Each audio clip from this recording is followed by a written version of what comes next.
third part of self-deception. So yeah, I guess I look a bit different because this is me. All right, so I was talking about self-deception and why people self-deceit, and my philosophy is always to approach things with empathy and then seek for a more permanent solution, because nobody can be in a state of continuous self-deceit or selling a lie to oneself for on a very on a as a lifestyle. It's gonna it's not realistic.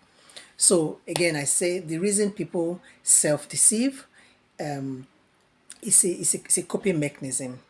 The people live a lie. If you go to the social media and you want to take a cue of your life from the social media, almost 50% of what you have there in some areas are not real. So be you. Again, it's a gradual process to live an authentic life because of its vulnerabilities. Yeah. But it gives you a clearer understanding of who you are. When you know who you are, it helps you to make healthier choices. It helps you to know when to say yes and when to say no. It helps you to understand your purpose. And living a dual life is so hectic. It's so it initially it can help you cope with a situation you found yourself in, but when it becomes a lifestyle, the instead of now becoming a coping mechanism on its own, it becomes trauma itself, because of the tension between your real self, whom you may not like, and probably for no choice, no fault of yours, or probably for some of the choices that we have made, then we become something else. However, like Professor Merino always says, Professor Merino is of Jazz Stress Institute. You can Google it. She's in California.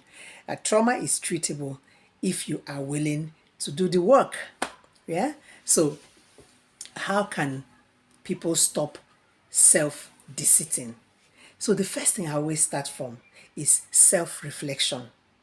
You must have times of personal reflection. No matter how busy you are, no matter how traumatized you are, there must be times of personal reflection. And it's not easy to have a personal reflection. Yes, it's like somebody looking at me in the mirror and I'll say, "Oh, Stella, you're so fair." I know I'm not fair complexion because I can see myself. Do you understand? So, but the truth that you tell yourself is easier to bear it. Secondly, seek honest feedback. That's why I'm a supporter of having authentic support group. If I didn't have people that I could seek honest feedback from in my life, honestly, I don't know where I would have been right now. So if you seek honest feedback and also question your thoughts, challenge your thoughts. I have a saying that you don't have to do, if somebody wrongs you, you don't have to do something wrong to that person because you're right. The other side of it is that whatever action you want to take must be in line with the law.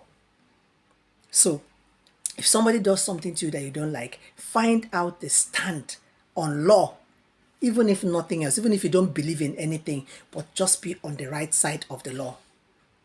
And then also show yourself some compassion.